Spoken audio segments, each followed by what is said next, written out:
Today on Clearing the Clutter Inside and Out, we're talking about social media. Are you glued to your social media? Do friends and family complain that the only interaction from you is online and not in person? Is your day shaped by the number of likes and love you get? Are you looking for ways to be organized and efficient with your social media? Learn tips to have a healthy relationship with social media as we continue our month focusing on love.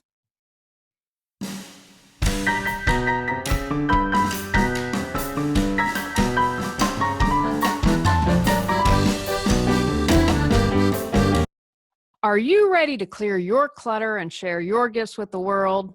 I teach you how to navigate the waters to declutter your life, get organized, and become more mindful. Every episode, I'll give you take action steps that you can easily apply to your life. Come on, let's get started.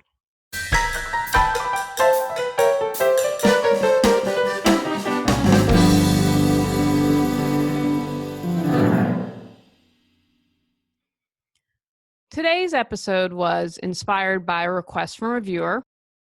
I chose to do today's episode from the perspective of love, loving yourself, and others because I've seen a lot of the negative effects of social media. I'll have a few tips at the end of the episode on handling social media as well, which may have been what the listener and viewer was going for. But I think if we kind of clean it up and have a different perspective on social media, that it might help. One of my goals for this year is to put down the iPad mini. Because I own my own business, there is a tendency for me to want to stay connected 24/7. I've been a lot better about that. The hubs and I went out to dinner a few nights ago, didn't bring out the mini in the car, not once during dinner, and not once driving home. Yay me! Even if you aren't a small business owner like me, you could still be addicted to social media. I wanted to share some stats, and this is from brandwatch.com from November 2017. Facebook and Snapchat now see 8 billion average daily video views. US adults spend an average of an hour and 16 minutes each watching video on digital devices. Now remember, this is just video. This doesn't count your Facebook surfing time. In the US, there were 175.4 million people watching digital video content. 55% watch videos every day. According to Social Media Today, we would spend 5 years and 4 months on social media. Think about that. I remember, so I've started my business in 2009, and social media was kind of getting started. I knew that I shouldn't say not get, it was going, but coming into business, there were things you had to do, and it's just grown since then. Instagram has come out since I started my business. Snapchat, bunch of things have just exploded. Can be really overwhelming. I don't know about you, but the thought at the end of my life that I'd spent 5 years on 4 months on social media depresses me. Downside to using social media: it can be addictive. And I really want you all to consider these things, especially if you are addicted. I read somewhere that Instagram doles out the likes, meaning you might have 10 people who like your post at once, but Instagram's not going to show you that. They're going to say, oh, 2 likes here, and then maybe an hour later, 3 likes. And so it's kind of like to keep you hooked up. They want you to keep checking your Instagram count. There was a study at Nottingham Trent University that looked back over earlier research on the psychological characteristics, personality, and social media use. The authors concluded it may be plausible to speak specifically of Facebook addiction disorder because addiction criteria such as neglect of personal life, mental preoccupation, escapism, mood-modifying experiences, tolerance, and concealing the addictive behavior appear to be present in some who use social networks excessively. It can also trigger sadness, less well-being. One study back in 2013 from the PLOS journal found that Facebook use was linked to both less moment to moment happiness and less life satisfaction. The team looked at how many people used 11 social media sites, including Facebook, Twitter, Google, YouTube, LinkedIn, Instagram, Pinterest, Tumblr, Vine, Snapchat, and Reddit, and correlated this with their perceived social isolation. Not surprisingly, it turned out that the more time people spent on these sites, the more socially isolated they perceived themselves to be. When I was researching and read that, it reminds me of the keyboard warriors. They perceive themselves as isolated, and I think they get a lot of frustration out of just being mean and nasty on social media. Getting trapped in comparison. I did a 10-minute decluttering episode last July about comparing. When we scroll through our feed, we are more likely to compare ourselves and make unrealistic judgments about ourselves. And I wonder, are we secretly in some kind of competition with who has the better whatever or who has the most likes? I saw a story once about a big Instagrammer, and I don't want to say it was fake, but they had a lot of work behind the scenes to create this lifestyle that I wasn't sure was accurate. And they ding people are like, hey, I'm about to go on my private plane, and it's a stock photo or some other such. Why are we doing that? Why do we feel the need to make ourselves look better? The green-eyed monster comes out, as well as depression. Studies have shown that social media use triggers feelings of jealousy. How can it not? It can become a vicious cycle. Feeling jealous can make a person want to make their life look better and post jealousy-inducing posts of their own in an endless cycle of one-upping and feeling jealous. Researchers have also found that heavy Facebook use may make certain people experience feelings of envy, which in turn could lead to depression. We found that if Facebook users experience envy of the activities and lifestyles of their friends on Facebook, they are much more likely to report feelings of depression. Study co-author Dr. Margaret Duffy, a University of Missouri journalism professor, said in a press release.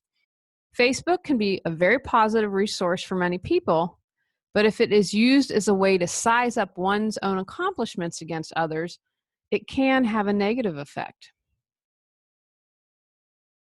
We're tricked into thinking we are connected and it's positive, but it really isn't. Part of the unhealthy cycle is that we keep coming back to social media, even though it doesn't make us feel really good. This is probably because of what's known as a forecasting error.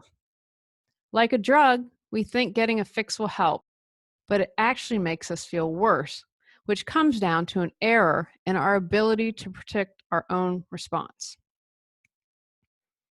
More friends on social media doesn't mean much. It doesn't necessarily mean you have a better social life. Being social on Facebook isn't really being social. Social loneliness is linked to a variety of health and mental health problems, including early death. So real social support is very important. Virtual friendships don't have the therapeutic effect as time with real friends. And finally, the need for more. Mimetic desire is defined as the act of wanting something simply because someone else has it. On social media, this behavior is often taken to the extreme. Entire groups are formed based on the need to collect all of a certain item, the desire to have the latest and greatest at whatever the group as a whole is interested in. Benefits to unplugging. You are more present. And as I've talked about before, the present moment is the point of power to change your life. You can actually enjoy the moment instead of Snapchatting about it or posting a video. How crazy is it we can't enjoy a meal, a birthday party, without someone texting, snapping, and posting? Are we sharing our experiences or are we trying to present ourselves in a certain way? Are we more concerned connecting online with somewhat fake friendships than the people who are really in our lives right in front of us? We're not present when we're worried about getting the best shot. So when you unplug, you're more present. Be authentic. Is it really you on social media or who you want people to think you are? I keep it real by sharing who I am, my mistakes and struggles, because I know when I do that, I can give someone else permission to do so. I think for many, especially younger kids, they can't be authentic because they want to be seen in a certain way. Taking a break lets more room for the real you to come out. Drop that mask. Better relationships. Unplugging also enhances our relationships. We can spend quality, focused time with people instead of glancing at our messages every 10 seconds. We can focus on who is right in front of us instead of who isn't. Social media also lends us more to making snap judgments on people. There might be someone you would connect with in real life that you wouldn't give a second glance to based on their social media profile. It reduces stress. We aren't meant to be going 24/7 and always answering a phone or reading a status update on Facebook. Take the time to think about what you will gain from unplugging.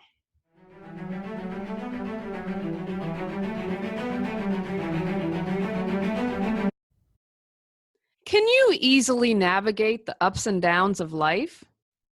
Are you tired of feeling stuck? The journey of 1,000 miles begins with one step. If you are ready to take that first step, go to reawakenyourbrilliance.com to learn how I can support you in creating the life you desire.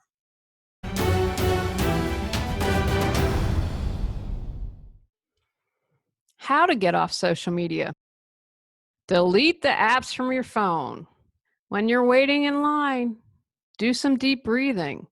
You're not going to automatically check your Twitter app or your Facebook app if it's deleted. You can still access it on your computer. Of course, some apps like Instagram, which are only on the phone, turn off the notifications. Set a timer. How many times have 2 or 3 hours gone by that you've been fooling around on Facebook? Set a timer to remind you when it's time to get off. Try 15 minutes for a start. If you can't follow the timer, get an app that will force you off, like self-control.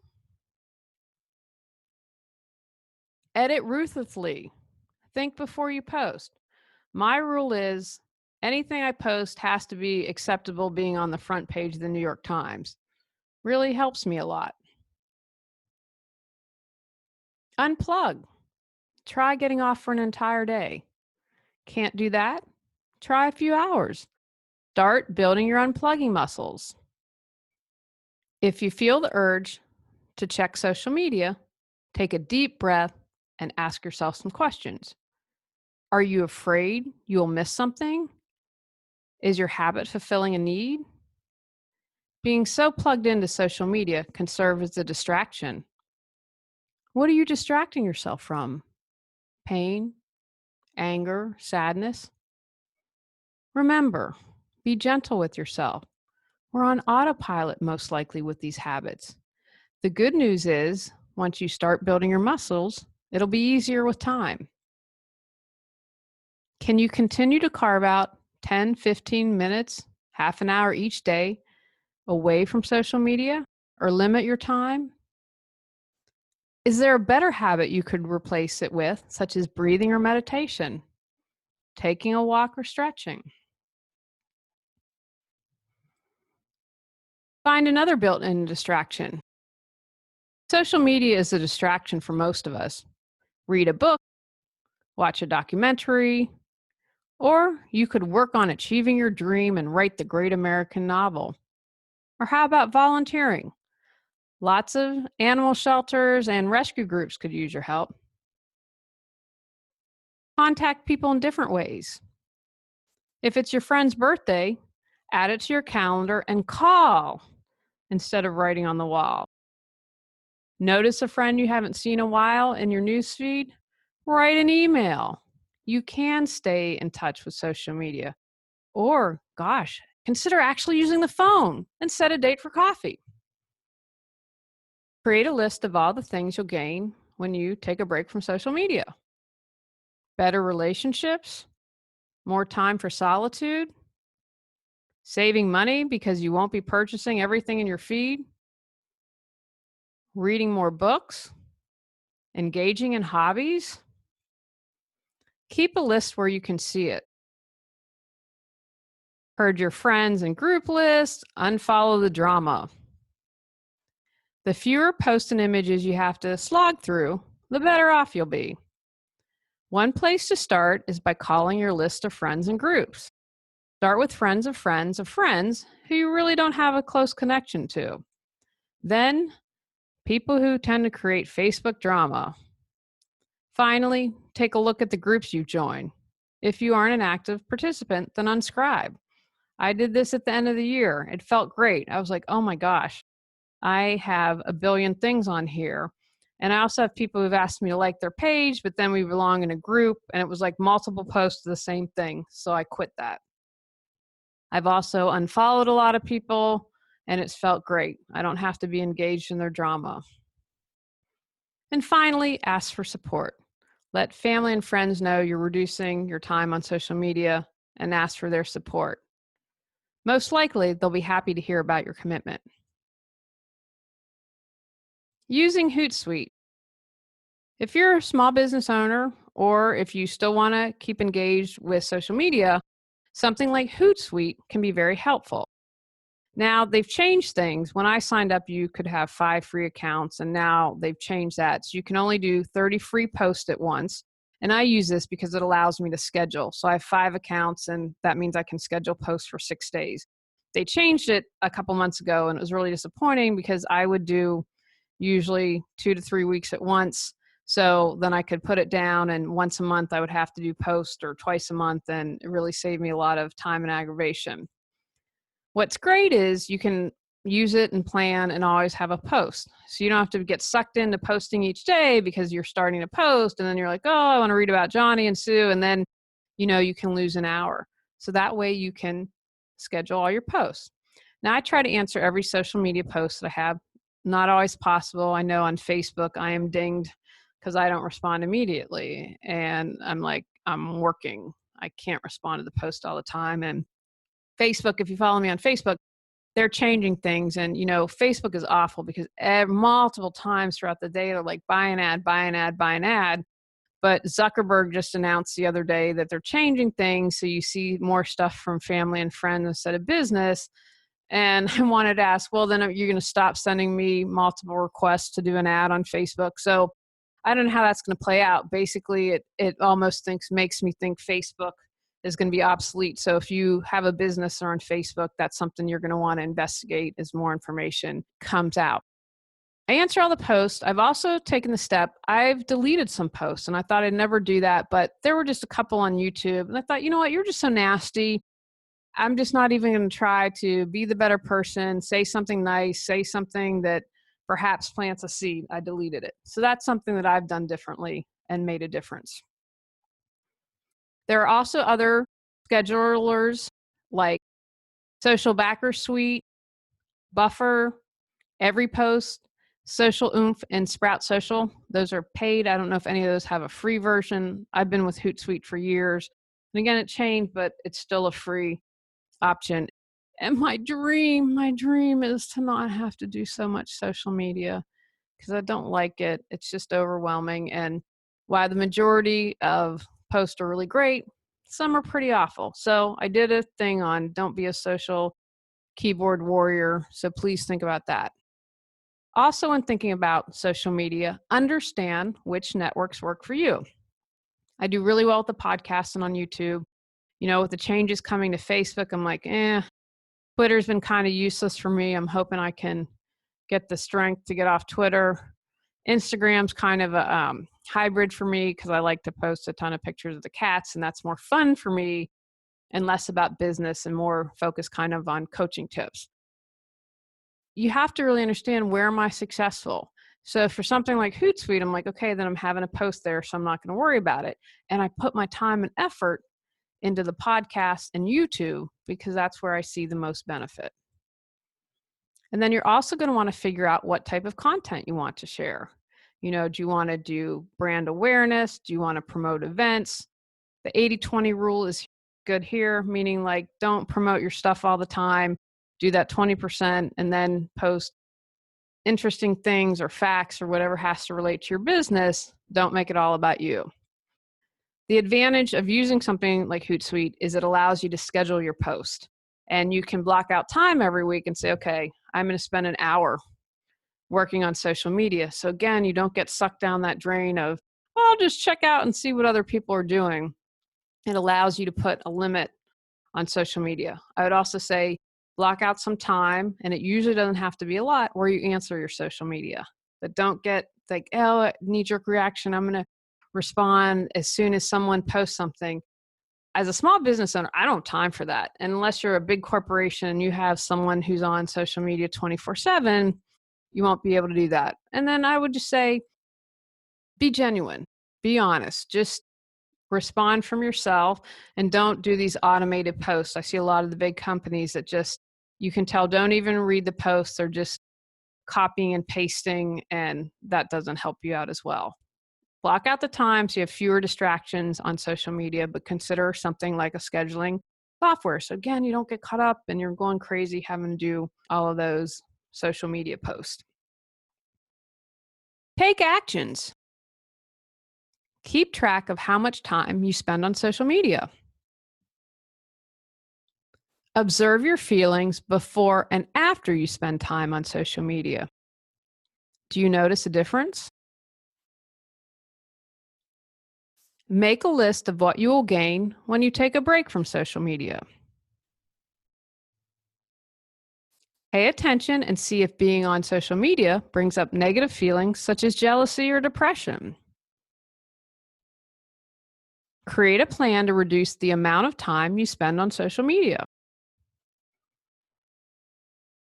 Consider using something like Hootsuite if you need to be on social media. On our next episode, we're talking about loving your unlovable self. Go out, clear the clutter to create the life you choose, deserve, and desire. Are you ready to live a more joyful and fulfilling life? Sign up for our newsletter at reawakenyourbrilliance.com and receive a free copy of 10 Steps to Clearing the Clutter Inside and Out. If you enjoyed today's episode, I would love it if you would rate and review the show because it really helps us in the search ranking. See you next Tuesday at 1 o'clock. Remember, when you clear your clutter, you can create the life you desire.